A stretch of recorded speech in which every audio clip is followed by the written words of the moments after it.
2024-yili yuz bergan 28-iyul yelken ilişki katliamida Xitoy askarlaridan o'q chiqarmaslikni talab qilgan Yelken nahiyasining hokimi Ahad Saidning 20 yillik kesilganligi oshkorlandi. Materiallarda ko'rsatilishicha, uning ikkiyuzlimchilik bilan ayblanishiga voqea chiqqan kuni maydoni aniq bo'lmaslik va terrorchilarning qanot ostiga selish asosiy sabab bo'lgan.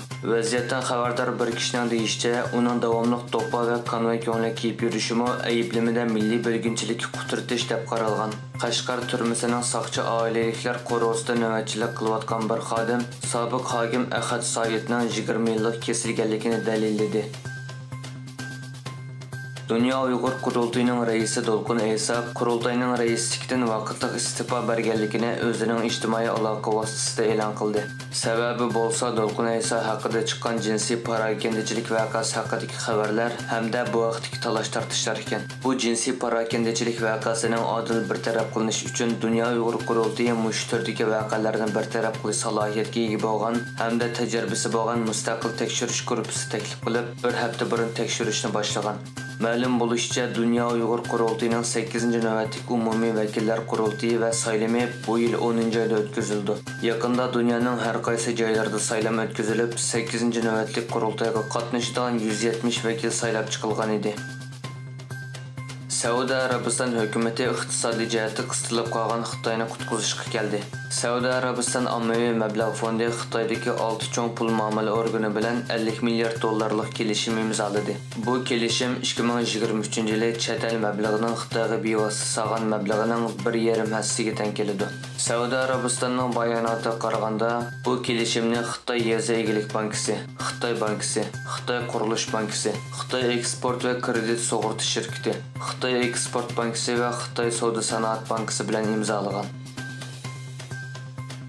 Qirg'iziston Jumhuriyati Tashqi ishlar ministri Jembek Qulubayev Qirg'iziston-Tojikiston davlat chegarasini ayirishning kelgusi bir necha oy ichida tamomlanishini umid qiladiganligini ko'rsatdi. Qirg'iziston-Tojikiston davlat chegarasining 90%ning sezilganligini bayon qilgan Qulubayev mundaq dedi. Xizmat guruhlari har hafta uchrashadi. Hukumatlararo komitet Qirg'izistonda bir hafta, Tojikistonda bir hafta yig'in ochadi. Biz moslashtiradigan ba'zi nuqtalar qoldi. Davlat boshliqlarining bizga yaqin kelgusida chegara masalasini hal qilishni buyurganligidek bir amaliyot bor.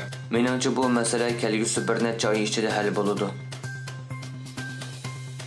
Yevropa Savdo Komitetining mas'uli Valdis Dombrovskis Angliya pul muomala vaqt gazetiga bergan bayonotida Yevropa ittifoqi davlatlarining Xitoyning to'qliq mashinalaridan tamojna beji elishni qo'llashga tayyor ekanligini aytdi. Dombrovskis mundaq dedi: Aniqki, a'zo davlatlar Yevropa ittifoqining mashina sanoatini qo'g'dashning zarurligini biladi. Chunki ziyon xavfi bor. 7-oyning 5-ida Yevropa ittifoqi Xitoyda ishlab chiqarilgan to'qliq mashinalarga 17,4% dan 37,6% gacha vaqtliq tamojna beji elishni qaror qilgan edi. Qozog'iston prezidenti Qosim To'qayev Ostonada O'zbekistonning muavin prezidenti Saida Mirziyoyeva bilan ko'rishdi. Qozog'istonning rasmiy davlat to'rbekti Avordaning 5-avgustdagi bayonotida ikki davlat o'rtasidagi ko'p taraflik hamkorlikning yanada taraqqiy qilishiga munosabatli navbatdagi masalalar muzokara qilindi deyildi.